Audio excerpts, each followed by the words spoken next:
Good morning, our esteemed viewers. You're welcome to now streaming the Sport Edition. It has been a wet morning here in the city center of the Federal Republic of Nigeria, Abuja.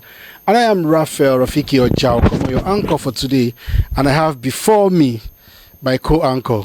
Hello, good morning, dear viewers, and welcome to today's edition on this very, very important section on this airwave. But today we have a switch in position. I have switched to my position with that of Rafiki. My name is Chukwebuka Ike. I have defected to the ADC. So before your defection, is it because of the rain? Is it because of the rain or something happened? The question is, how did you even get to the office today? Man, it's been a very heavy downpour since morning, since about 7 a.m. or thereabout up till now. It's been heavy and I sneaked my way through. Ladies and gentlemen, to do justice for today to some of our questions before us, of course, we have online Comrade Abraham Soko. Comrade, is it raining there in Delta State? Good morning, Mr. Raphael. Is it raining there in Delta State? You look dry. No. The weather is just bleak, just kind of dull, but it's not raining yet in the Delta State, at least in where I am based. Okay, thank you very, very much. And before we go into the discussion for today, let's take a look at some of the national dailies that arrived earlier today. And I'll allow our guy at the top to do some justice to them. Thank you so much, Rafiki. I'm starting with The Punch. The Punch has its lead story as 2027 Police, INEC move against early campaigns. And the kicker there says PDP ADC accuse APC of violating rules, calls for penalties, and IG vows to enforce laws. And the second kicker there says APC denies campaigning, says Tinubu party respects rule of law, and NNPP urges caution. All right, the picture story there is the picture from the visit of President Bola Ahmed Tinubu to the President of France, Emmanuel Macron. And below that it says Tinubu, Macron have launched amid France political tension. All right, that story, it's on page 3 of the Punch newspaper. Right, just above the masthead we have the story on FG rakes in 600 billion naira VAT from Facebook and others. That story, it's on page 23 of the Punch newspaper. Next, we have the story on Reps Grill Edun Bagdu over 2024-2025 budget delays. And page 14 has a story on Yobe holds mass burial as bandit killed 84. Alright, sad one there. Beside the masthead, we have the story on Tinubu orders fresh push to crash food prices. That story is on page 2 of the Punch newspaper. Alright, let's head on to the bottom strip story. Bottom strip story has a story on page 3. It says, Owo terror attack, suspects lose bail bid. That's on page 3. And page 2 has also the story on police arrest Obi of Lagos, foil installation. Finally, on the Punch newspaper this morning, we have the story on page 14. EFCC quizzes SNNPC GMD carry over refinery contracts. All right, to get full details of those stories, please pick a copy of the Punch newspaper. Up next, we have the Vanguard. Vanguard has the story on 2027 micro zoning stirs tension in PDP, and the kicker says opposition's prospects brighten as INEC recognize David Mark-led ADC. And the second kicker there says Jonathan Kwankwaso deepen negotiations. Alright, that story is on page 5 of the Vanguard. Then below the picture story there we have EFCC grills SNMPCL boss carry over 7.2 billion naira refinery fund. That's on page 6 of the Vanguard. Alright, Senate must allow Natasha back, says ADC. S. Kaduna AG Jacobs. Find full details of that story on page 9 of the Vanguard newspaper. Page 36 has the story on Enugu wins 100 million naira Model Green State Award. Kika says, as First Lady Oluremi Tinubu declares state the cleanest. Just above the masthead, we have the stories on page 19 and page 8, and page 9. It says, blackout, businesses suffer as national grid collapses again. And that story is on page 19. And page 19 also has a story on 2024 budget, 80% implemented. That's coming from Idun. And page 9 has a story on Netanyahu must be brought to justice. Qatari Prime Minister vows. Page 8 has the story on NCAA orders airlines to blacklist unruly passengers. Finally, on the Vanguard, we have the story on FG not introducing new tax. That's coming from Oyedele. And that story is on page 8 of the Vanguard newspaper. All right, and that's all from here. Thank you very much, Ebuka. Now we go to the Guardian newspaper. The Guardian newspaper, conscience nurtured by truth. We already have the news on the collapse grid. So we go ahead to read. Nigeria records 15,000 suicide cases yearly. That's at the top of the Guardian newspaper. Nigeria records 15,000 suicide cases yearly, and that's on page 2 of the Guardian newspaper. We also have here Tinubu orders FEC committee to crash food prices. Tinubu orders FEC committee to crash food prices. You'll find a story on the page 3 of the Guardian newspaper. And one of the major stories there says FG boasts 80% 2024 budget execution, cites procurement hurdles for 2025. FG boasts 80% 2024 budget execution, cites procurement hurdles for 2025.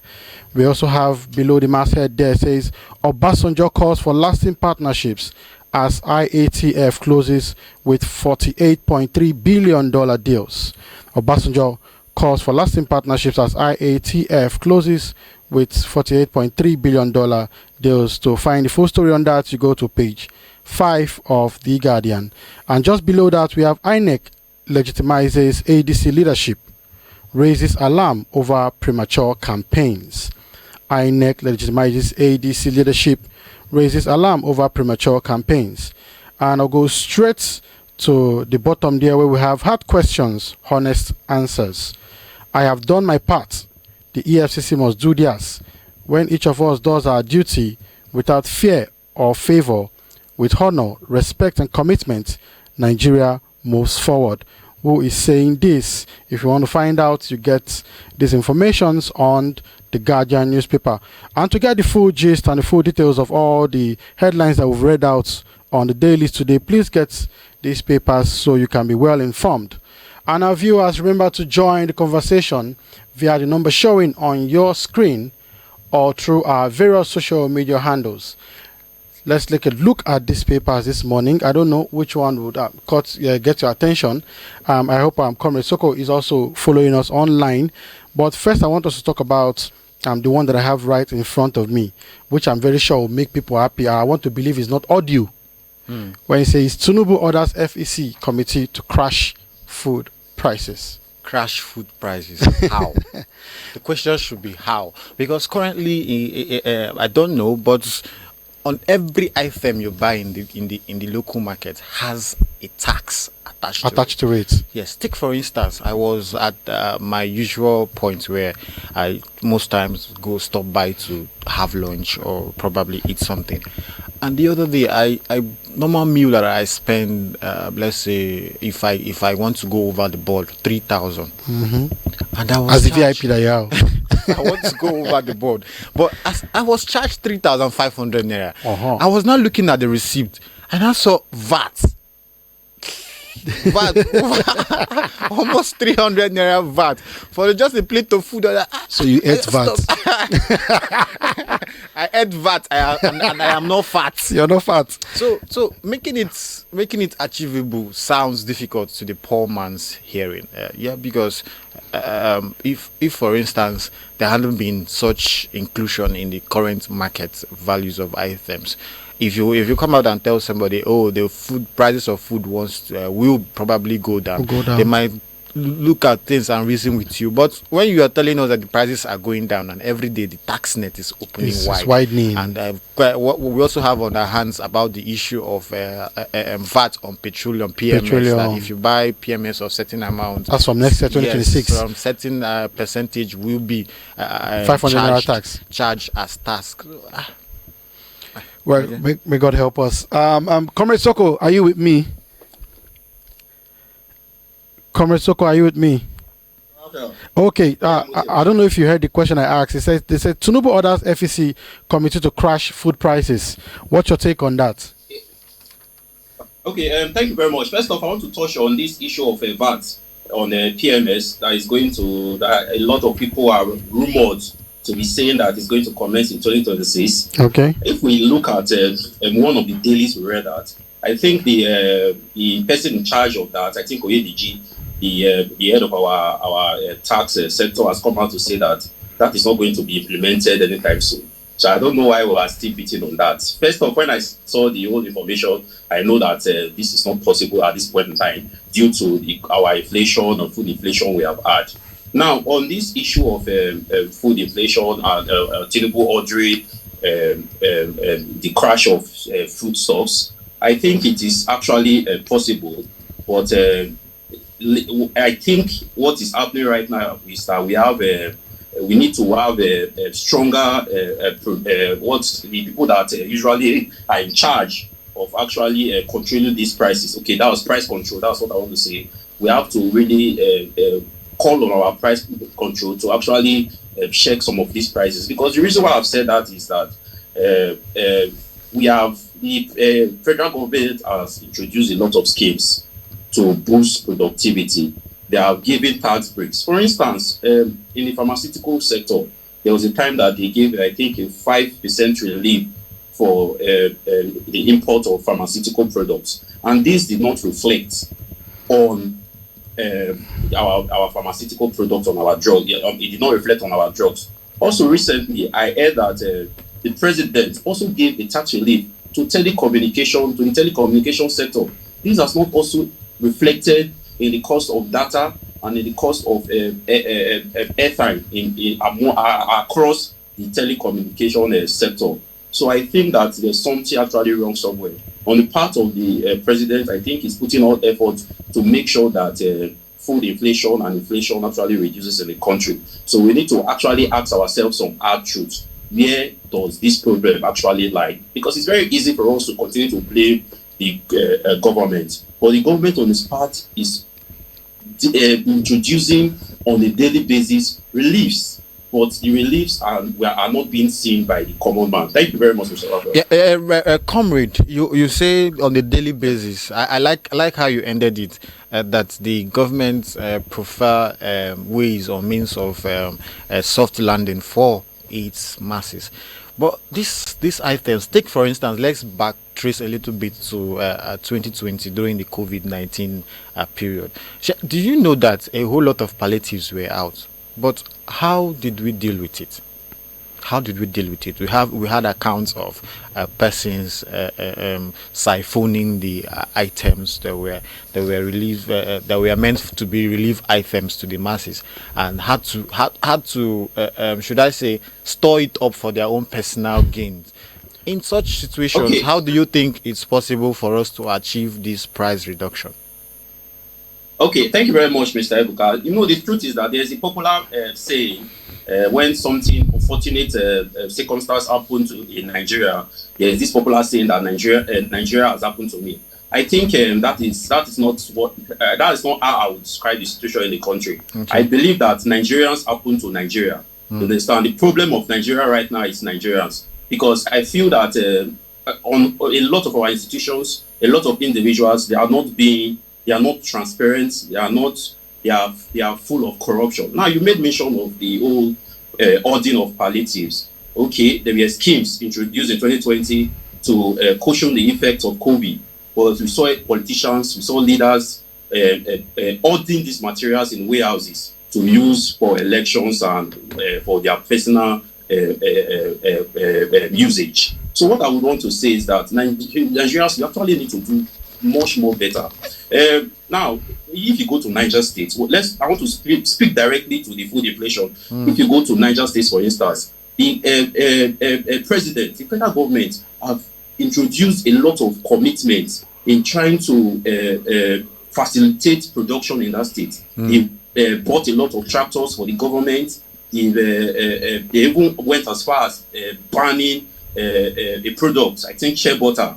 They banned the product, that's a raw material, so that this will facilitate local production. But still, this is not being reflected on the prices across the board for commodities. That is the problem. There's a lot of people would want to say it is the cost of transportation.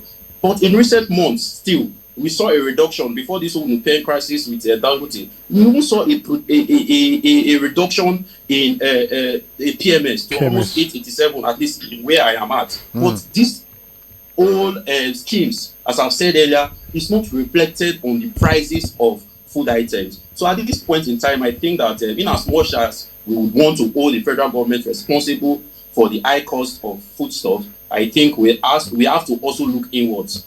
Thank you very much. Thank you very much, Comrade Soko. If I hear you very, very clearly, you're speaking to Federal Competition and Consumers Protection Commission to be able to make these prices cut across board so that A will not be buying at a different price and B is buying at a different price, or like the case they say, whatever goes up in Nigeria never comes down. We hope that this one will come down. Thank you very much, Comrade Soko. I'm staying with you. I'm staying with you on this. It says INEC legitimizes ADC leadership, but that's not where I'm going to. This INEC raising alarm over premature campaigns. There's been in the news that people have started campaigning. INEC worries over early campaigns. Now, the question is, are they supposed to be worried over these campaigns, or they are supposed to be doing something about it? And this is 2025. Okay, yeah, thank you very much, Mr. Raphael. I think if I hear you loud and clear, you are saying that it has to do with enforcement of some of these things that we are seeing right now. And to be honest, which I think I totally agree with the views of people that have made these opinions, is that what if anybody is campaigning at this point in time? I think it's against the Electoral Act, because the Electoral Act of 2022, I think, gave a time frame from campaigns, gave a time frame from when form should be purchased, and it also gave a timeline for elections. Sorry to cut you, comrade. Yeah. Whose duty is it to enforce these laws? Just add it to whatever it is you're saying. Okay, I think the duty. I think it should reside on our police. I think it boils down to our police and policing. So right now, to be very, very honest, if someone should even enforce this law, a lot of people will come and politicize it. That is just the truth. For instance, if a clampdown is made on, say, ADC or Labour Party, there will be cries that the ruling government is politicizing these laws. What I would want to say generally is everyone knows what the Electoral Act says. It's not enough for us to say that, okay, we are not using the Electoral Act when it comes to beavers, when it comes to IRA. If you are campaigning before time, I think that is also against the Electoral Act. So if we want to make a criticism, if we want to make observations, I think our condemnations should be holistic. Let's not just focus on a particular area and leave the other area. So I call on INEC, instead of making comments, to speak to the police, to the IG of police, to actually enforce these laws without fear or favor. Thank you very much, Mr. Raphael.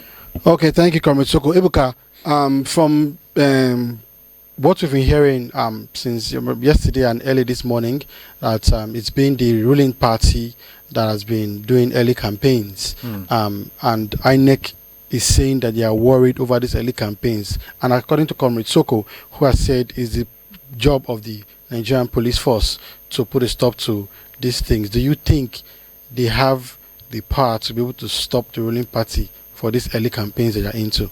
Yeah, first and foremost, the Act, the Electoral Act 2022 prohibits that any politician should do a campaign any day earlier than 150 days to the election day. But it's best to note that the INEC itself has no punishable or penalties for violators.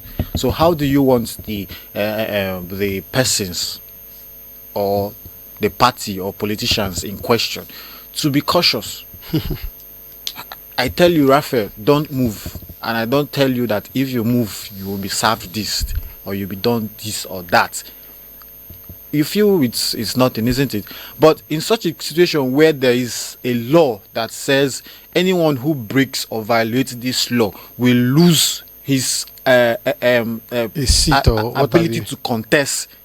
No, but do you think it's possible? Because we've seen people leave their particular seats to go and contest or something. When they lose, they come back and take the seat again. What I'm saying is that you lose the ability to contest in general. Okay. Like not in relationship to your party or whatsoever. But if you feel like JAM now or WAEC now, if I fail WAEC or if somebody sits for WAEC now and fails WAEC, that means the person can't get admission without result. So having INEC issue such penalties will retrieve the ability of that person to sit for any office. So, but in a situation where in a country like ours, where those in power are those people who assign who works in INEC or the other, how do you expect somebody who I gave a job to come and rule, sanction me? You get the point. So I think those are the factors that affect us in Nigeria. Such organizations or such firms are supposed to be made independent. The name is independent, but I don't think they are independent. They are still depending on the ruling power. On the ruling power.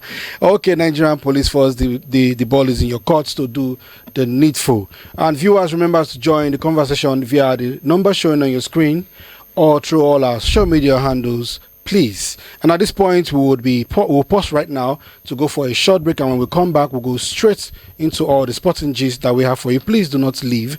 Do not touch that dial. Thank you.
Welcome back, viewers. We're still live and now streaming the sporting edition.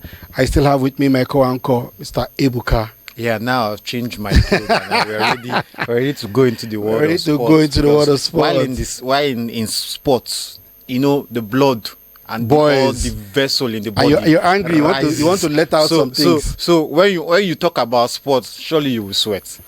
Thank you very much. And we still have online all the way from Delta State, Comrade Abraham Soko.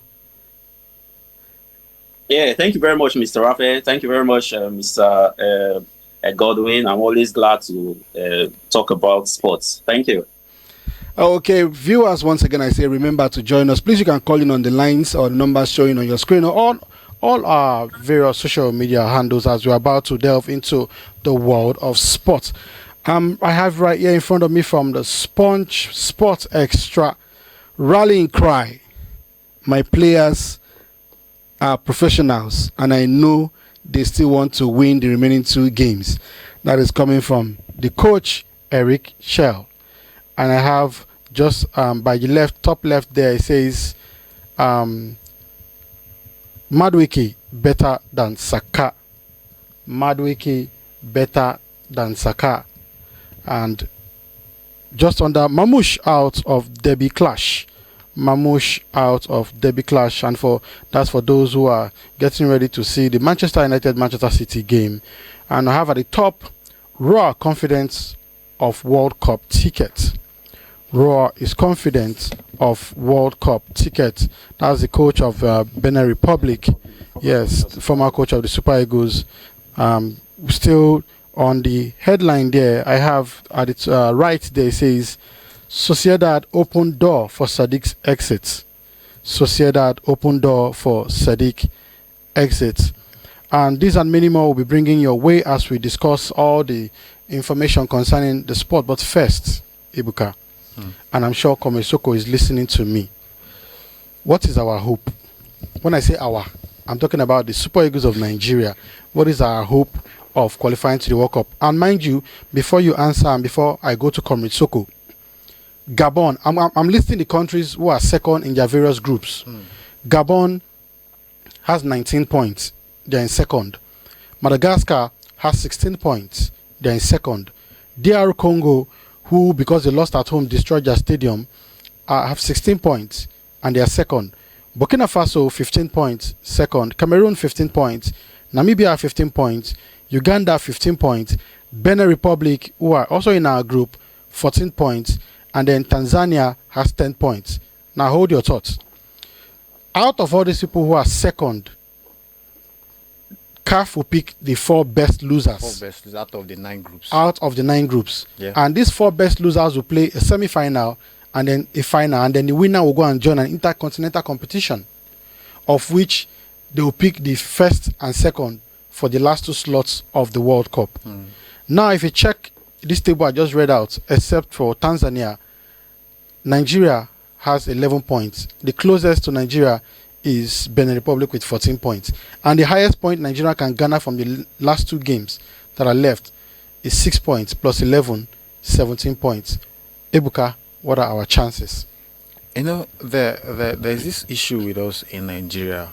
We are so much interested or so used to permutation, calculator.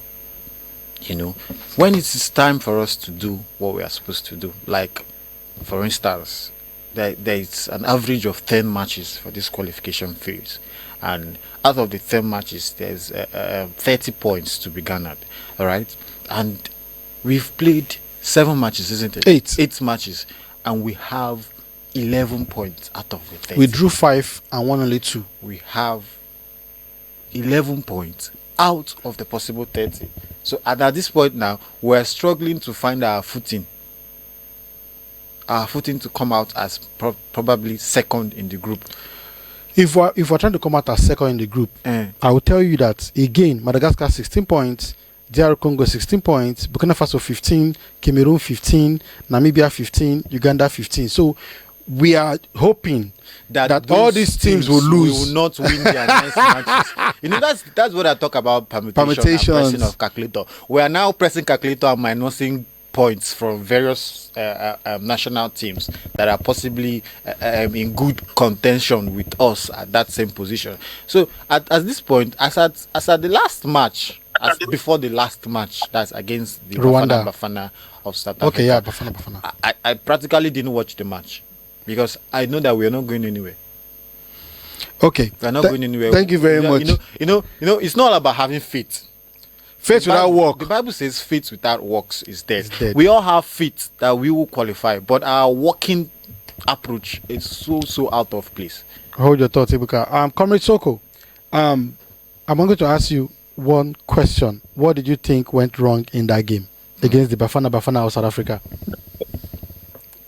I didn't think that was the question you wanted to ask me. I wanted to give you context to all right. So, Comrade Soko, I think you already heard what he wants to ask you. Now rephrase it to the way you think he wants to ask you. Yeah. Okay, because I wanted to give more context to this our fight for second place. Now, as he mentioned, he said Gabon is already 19 points.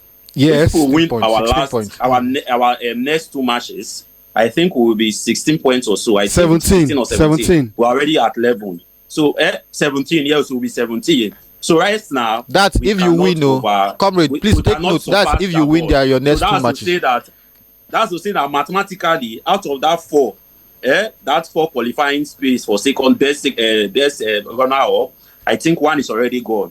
It's now left alone with 3. Yes. Are you getting a 3 slots right now? Out of that 3 slots, we need 12 teams. 12 teams to lose their next 2 games.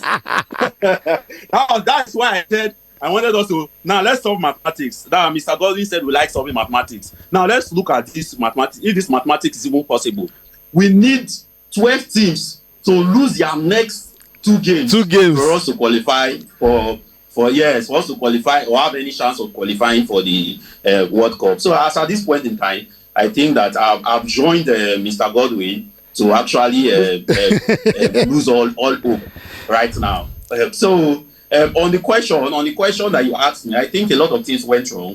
Okay. I think selection was part of what went wrong. I think we also selection when it comes to the teams that we fielded, they didn't have that sync. They didn't play together. I think our last game, a lot of people would want to blame the pitch. Yes, in as much as the pitch was not really good, it was not smooth. I think that was done deliberately by the South Africans because they knew that even the coach of South African team came out to say that all our players are foreign based, so they were not used to playing on that on that kind of pitch. Are you getting it? In comparative terms, the old South Africans, most of them, I think 90% of them, are based in South Africa. So they did all they could to make use of that home advantage, which I think that they succeeded in doing. Generally, I would want to say that when Eric Chair was appointed, I made it very, very known. I made my critiquing of him very well known in this studio. Mr. Raphael, our technical, our coach, our professional referee came and said we should give him a chance. And I had to concur about giving him a chance. And this is the end result of that chance that he has finished the chance. But what I would want to say in conclusion is that our preparation for this tournament was really abysmal. How is it possible that during the course of a World Cup qualifying games, we changed coaches 3 times? This is our 3rd coach during the duration of the World Cup qualifiers. So as I would want to say that as a country, I don't think that based on preparation at least, that we deserve to be at the World Cup qualifiers. Thank you very much. Okay, Comrade Soko, still hold that thought. You know, Pesaro, Finidi George, and Eric Shell handled the Super Eagles team throughout these games. Pesaro got 2 points. Finidi George, 2 points. Eric Shell, if I'm not mistaken, Eric Shell, 7 points. Now, the question I want to ask, because if you check your dailies, you will see, I don't know who does that. I don't know who does that. A body comes out to blame their players for what has happened. I think it's the NFF. Yes, that's what I'm. The body coming. So, Comrade Soko, I'm coming back to you. Who do you put the blame on the table at this point in time? Is it the NFF? Is it the coaches or the players? Comrade Soko. And before I forget, I have noticed that you have christened Ebuka Godwin. Mr. I thank you for that correction. I wanted to say something. I think I've been calling Mr. Ebuka Mr. Godwin. He did not correct me. I don't know if he has changed his name. So thank you very much for that correction. So I don't think that it is really reasonable. It is really nice for a body in charge of football coming out to actually start blaming players and coaches or whoever they are blaming this morning. I think it is really it reeks of lack of professionalism. It reeks of I don't want to use a foul language, but it is not the best. But right now, what I would want to say is that if I don't want to blame anybody, what I would want to say is that I don't think that we were actually prepared generally for these World Cup games, because you cannot be serious about qualifying for a tournament and you during the course of that tournament you used 3 coaches. I think a point in time when Finidi George was appointed, I think it took 1 month instead of resuming. I think he was talking about accommodation. I was talking about salary. You understand? It took almost a month. It took almost a month for him to actually prepare for the next games that he had. So I don't think that this shows seriousness on the part of our team to actually want to make the World Cup qualifiers. Our preparation for the World Cup qualifiers, for the games for the World Cup, I think it was actually disjointed. And you cannot give what you don't have. And at the end, which we are almost at the end, it is reflecting on our team performances. It is reflecting on our position on the table. It is reflecting on our disappointment as Nigerians. So right now, I would want to tell the team to actually look inwards. I saw a memo. I think I saw a statement by Richel saying that he praising his players. I don't know why he's praising those particular players, because you only praise people that have done well, people that have actually succeeded in, implementing their mandate. But I don't think that the Super Eagles have succeeded in this point in time. So I don't know why Eric Shell is actually praising them at this point in time. I think he's even happy with the points that we took in that particular game. So this goes to show the kind of mentality he had. I think he did not go with the mentality of wanting to win that game, because I cannot explain why you would be happy with the kind of precarious position you have found yourself in this group. Thank you very much, Mr. Rafa. If I continue talking, we will not leave this. So let me stop here. Thank you very much. You have brought all the BB grammars from your dictionary just because of what this NFF are doing. Ebuka, I'll throw this question to you and then we'll go straight to Europe. Who are the players you would most likely not want to see in the Super Eagles again? First, I want to go back a little bit and talk on one of the points Comrade Soko made about, he talked about Finidi's complaints when he was appointed coach. But do you remember of the delays it took before NFF announced or appointed a coach for the Super Eagles? The period we had to wait. When we had list of persons like Daniel Amokachi and the rest of them, and then all of a sudden, boom, Finidi George. And after Finidi's George period of time he spent before Eric came in place. The long procedure it took. All those things has a way of telling on the performances of players and of probably the country as a whole. So having to blame or looking out at the last match against the Bafana of South Africa, we saw players that did no longer merit first any spot 11. In that team. Maybe probably coming in at second 11 or substitute for the match, but they no longer merit performing.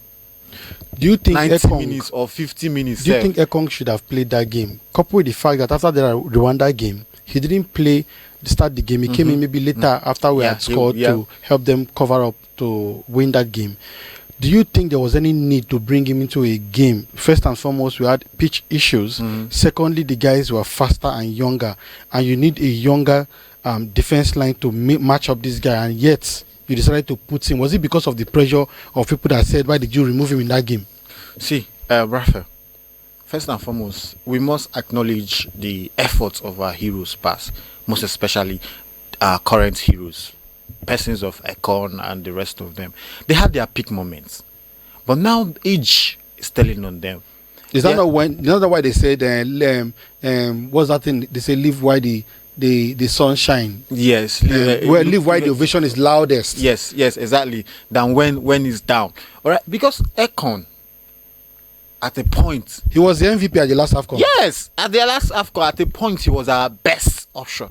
But now, having to put in place fatigue, age, and what have you, we are now putting experience over strength, which was so hard on us at the last match. As let's say, for instance, at the end of the day, his performance was not as good as we wanted it to be. He had an own goal on his account. So players like Ekon, players like Wilfred Ndidi, players like Moses Simon, I don't think they should be making the first 11, or they can come in as substitutes, because their experience should come to play after the whole work has been done.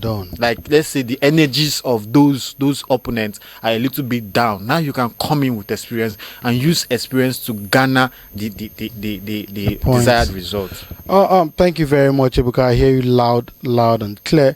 That's why they say live when the ovation is loudest, because now a lot of people will remember him for costing us the game against Zimbabwe and also costing us the game against South Africa, and which is not supposed to be so. Moving up, before we move ahead to Europe, just to list out the names of countries that qualify for the World Cup thus far. We have Canada, Mexico, and USA, who are the host countries. They've qualified. And from the Asian angle, we have Australia, Iran, Uzbekistan, Jordan, Korea Republic, and Japan. Of course, Uzbekistan and Jordan will be playing in their first World Cup.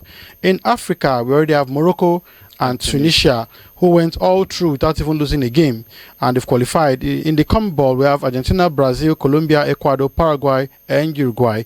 And the last but not the least, from the Oceania group, we have New Zealand. So there's still 48, there's still a lot of slots to be filled, because of course the World Cup is going to be taking 48 teams, and we don't see Nigeria as... I've decided to pick a team for myself. In case you don't know, I'm going to be saying it live and direct here. I'm a Cape Verdean in terms of this World Cup, because as it is right now, Cape Verde is topping their group and they only need 1 point to be at the World Cup. Cape Verde, a very small country, and Nigeria with over 200 million people and talented people who are dragging point and pressing scientific calculators here and there. Yeah. When we should have done the work long time ago. Moving on to Europe, Mamouche out of derby clash. We're about to see the derby clash between Manchester United against Manchester City.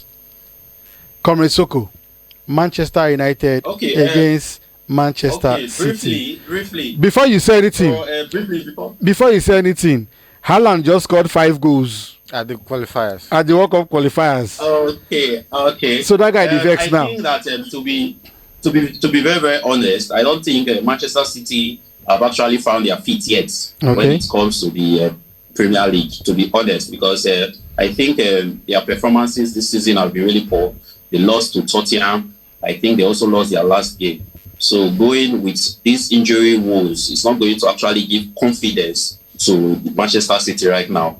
But on the other side, Manchester United, I think Manchester United still have issues of, or if not, I think almost 10 years running. So I don't think that any time Manchester United will play Manchester City will be scared. I think Manchester City will still be favorite for that particular game.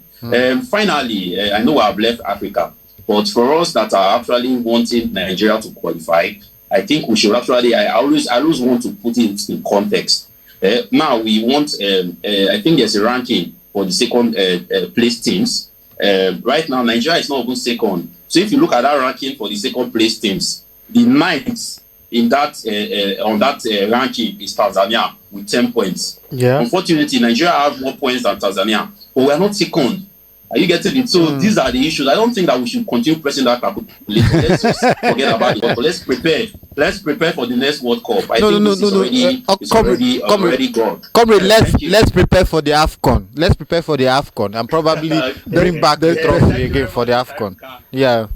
Okay, so Manchester City against Manchester United. What's your prediction? It's a Manchester derby, and according to previous stats, I think I'm going to stick my prediction with the citizens. Although we probably would not see players like a few players like we've long loved at the citizen side, players like Kevin De Bruyne and what have you. I like that guy so much when he was wearing the Manchester City jersey. But he's doing well again in Napoli. But Guardiola is the man. Guardiola knows how to iron things out, no matter what he's going through now. He hasn't won good matches just recently.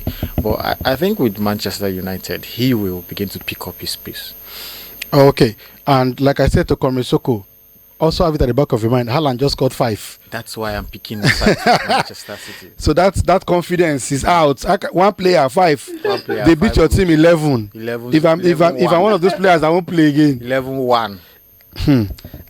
Okay, let's go to some other fixtures in this in the English League at the weekend. We have Arsenal will be against Nottingham Forest. Bournemouth will be playing against Brighton. Crystal Palace will be squaring it up against Sunderland. Everton will be going up against Aston Villa. Fulham against Leeds. Newcastle United without Isak will be going against Wolves, who will now have Tolu Arokodare as their main point man. West Ham against Tottenham. Brentford against Chelsea. Mr. Ebuka. Yeah, the international break is over and most players should be already back to their various stations or teams. And having to play Arsenal against Nottingham Forest. Nottingham Forest welcoming their new coach. And Postecoglou. Yes, he's just resuming. So he will have his first What do you game. think is a smart thing to do? You're removing Nuno, who was the former Tottenham coach, to replace him with Postecoglou. If I'm Nuno, I'll go and find out if there's not something spiritual is not in this matter, because Nuno has done well. He did very well last season. So I wonder why he's having these cards being dropped in front of him. Because he did so well with Nottingham Forest. Nobody was expecting Nottingham Forest to be at the position they finished. Do you think Postecoglou will be able to carry these guys? Let's not judge the book by its cover. Although previous experiences or previous performances has a way of telling on your future performances, but let's give him the benefit of doubt and watch how he's going to play against Arsenal. What is his tactics? What is he going to bring aboard against Arsenal? Because now this is going to be his first game as the coach of Nottingham Forest. So I believe he will put out his best. He'll put up a fist to fight hard against Mikel Arteta's men on Saturday. So. Okay, thank you very much, Ebuka. Comrade, can you hear me? Yeah, I can hear you loud and clear. Newcastle United Wolves. Should we be looking out for Tolu Arokodare? Definitely, I think we should. I think that was actually a very, very smart move on the part of Tolu, because in as much as he performed very well in his previous club, I think Genk in Belgium, we didn't get to see him. I think the EPL will have more limelight than the Belgium league, so it's a very good one for him. It's a good one for Nigeria, and he happened to actually score our goal during our mediocre World Cup qualifying. You're really angry. So we're actually looking forward to having him. Let me give a little bit of background to this Arsenal Nottingham game. I think a lot of persons are actually of the view that Nuno is a very good coach and he performed very, very well. But what the underlying factor leading to that sack is that Nottingham actually spent a lot of money last season. I think almost 200 million plus. And I think there was a mandate on the part of the Greek owner to Nuno that he should actually make the Champions League places. And for a very long time, Nuno was actually making it. I think he had some really bad games during the end of last season. That was when he actually slipped. In as much as I've said that, I think it was a mistake to actually sack Nuno, because from all indications, Nuno have turned out to be a better coach than Ange. I think if you put them head to head, side by side, I don't think that Ange is a better coach, both tactically and otherwise. Even this season, Nottingham have been really, really spectacular. So it was really a really puzzling decision for a lot of fans of Nottingham Forest. But the truth is that there were underlying factors that led to that sack. Sacking. And there was a game that there was a pitch bust up between the owner of Nottingham and the coach. He came on the pitch and he was actually fuming. He berated the coach. So since then, I think their relationship has been really, really tensed. So that's the background to what led to the sack of Nuno Espirito. Comrade, thank you for that. And let's not forget the statistics, and I pray for us to get to a point where we put away our various sentiments and look at the brighter sides of human performances. Let's take for instance Nuno. In the 2023-2024 season, Nottingham Forest finished, I think, close to the bottom of the table at 17th. The 17th position, but just last season, that's the 2024-2025 season, Nottingham Forest climbed to the 7th position via the efforts of this same coach. So having to relieve the young man, the man of his duty as a head coach of Nottingham Forest is based on our own desire or sentiment. Maybe they're looking at it from a lot. Maybe from the point of maybe Ange won Europa and Nottingham Forest is playing Europa, and maybe Nottingham Forest will win Europa. One last one from you, comrade. Fulham, who now have Bassi, Iwobi and Chukwueze will be playing against Leeds United. Now we have so many Nigerians in the EPL, even not also forgetting that Frank Onyeka is back with Brentford, and we are seeing them, even though they are not making us happy.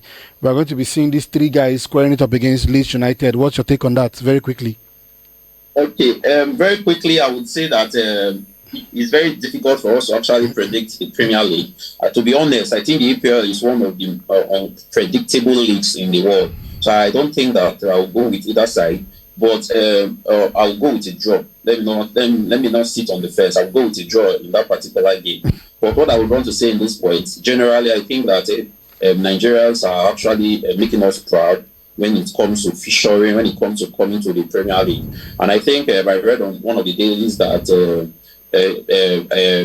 Iwobi was actually consulted and he gave glowing commendation to Chukwueze. So I think that's a good one. Sticking together, giving commendations for your fellow Super Eagles, your fellow national to come and play. So I think it's a really good one. So I hope he's able to progress. I hope he's able to feature. I hope he's able to actually help Fulham to develop and actually succeed in their games. So for that particular game, I'm sticking with a draw. Thank you very much, Mr. Rafael. Okay, as we wrap up, gently, we are going gradually, and I have this very beautiful one.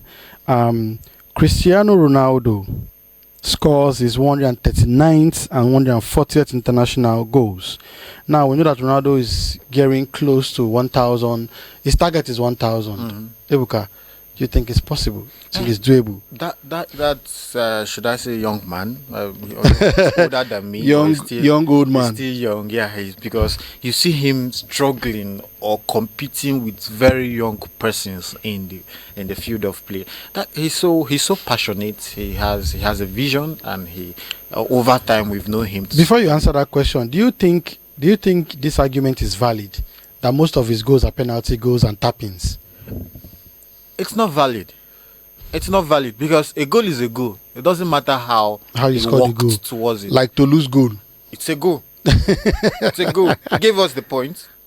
Give us the 3 point is what matters. Yeah, it's what matters. The final results that matter. It's not about how you got about. Some people have come to say is that a penalty or tap-ins, and the question I want to ask is, clubs are even looking for attackers that can even stay to tap in the ball. But most of his goals, although you might say are penalty kicks and tapping, but I see several of his goals where he did wonderfully. Although he's not the likes of Messi that would drive from the center of the field and to the 18 and what have you and then score. But one thing you have to give credit to strikers are being positioned, able to put the ball at the back of the net. Being well positioned and being able to finish it rightly. Because I have right here, it says 22 penalties away from scoring 200 penalties. 200 penalties. He's not really 22. So he has scored 78 penalties. 178 penalties. If I'm not mistaken, yeah. So if before he retires, he clocks his penalties goes to 200. It's kudos to him because he shows that he finishes well, finishes the penalty well. Unlike most of the strikers that when they are before on the penalty spots, they just blow off. You get. I've had the situation where I am faced with a penalty shoot, and instead of playing to my own mindset. I had to play the mindset of the people behind. They say, this guy knows how to dive. Don't put it down, put it up. And the process of trying to put it up, it went over the bar. So for someone like Ronaldo to have played 178 and scored penalties and got them rightly, that means he's good at it. Comrade Soko, I'm coming to you. Do you think his argument is valid when people come and say most of his goals are penalties and tap-ins? Do you think that argument is valid? No, to answer your question directly, I don't think that's a valid argument. Because as Mr. Ebuka rightly said, converting a penalty, it's not as easy as a lot of people are making it to sound. To be very, very honest, we saw the last game against Bruno Fernandes. Bruno Fernandes is an expert penalty taker, but you saw how he shot the ball and it wallowed into the full arm stand. So when the stakes are high, when the pressure is much, I think the penalty that people are commonizing at this point in time is not as easy as people make it look. I think scoring close to 200 penalty kick, I think that is even a commendation on its own. I think that is even a peak performance, and I think that's even a record on its own. So generally, I would want to say that Ronaldo has been really, really good. I think Ronaldo is one of the reasons why people might justify putting trust Ekong in a team. But I would want to say that their level of performance is actually different. I think Ronaldo is more professional, is more dedicated, is more disciplined, and he has actually kept his body fitter. So personally, I think that I would want to say that Ronaldo is my GOAT. The reason why I would say that, I don't think that he has performed, he might not have performed better than Messi, because the debate is actually there when it comes to laurels and awards. But when it comes to actually giving himself, actually developing his talent might not be natural. It might, as a result of development, hard work. What have you. So that's the reason why I personally feel that this is someone that's worthy of emulation and is someone that I personally regard as my GOAT. Thank you very much. In 30 seconds, I'm still with you, Comrade Soko. In 30 seconds, your answer is going to be a yes or a no. Ghanaian legend Asamoah Gyan has come out to say Osimhen faked his injury against Rwanda to be able to go back to Galatasaray. Do you think that is true or false? I think it's true or false. So it's a yes. Thank you very much. Thank you very much. Yeah. Comrade Soko, it's been a wonderful time having you today. Thank you all the way from Delta State. Thank you very much, Mr. Raphael. Thank you, Mr. Ebuka. I'm glad to be here. Thank you so much. Mr. Ebuka, the same question to you. Comrade Soko has said, yes, he faked that injury because we thought it was just maybe a shin thing. It's something that should be able to continue on, like Ola in Ozone, that we saw what happened. Do you think that injury was fixed? I will answer with a statement. I don't know the origin of this, but they say there's a saying that says a thief will think every other person is a thief. So probably yes, in terms of Asamoah Gyan has had such practice before, and no, in terms that it's a human body we're dealing with. Now, let me tell you, I think I understand where he's coming from, because some of these European clubs actually ask players, African players, to fake injuries so that they can miss out on these games, so they are able to save themselves the energy to play in their own club side game. So, what can we say? Who will you root for? The person taking care of you, or someone else where you're not probably taking good care of? So, if such things do exist, what can we say? Mr. Ebuka, thank you for being on this plane with me this morning and co-piloting, making sure that this plane with the weather doesn't crash. Yeah. So, our viewers, thank you very much for being with us on this show today, Now Streaming Sport Edition. It's been a wonderful time with you all. I don't know what the mood is like over there, what the weather is like over there, but I'm very sure that right here in the city center of the Federal Republic of Nigeria, it is wet, it is rainy, it is cold. Until we see again next time on the same show, I remain your host for this section, Raphael Rafiki Ojalkomo. Thank you and bye.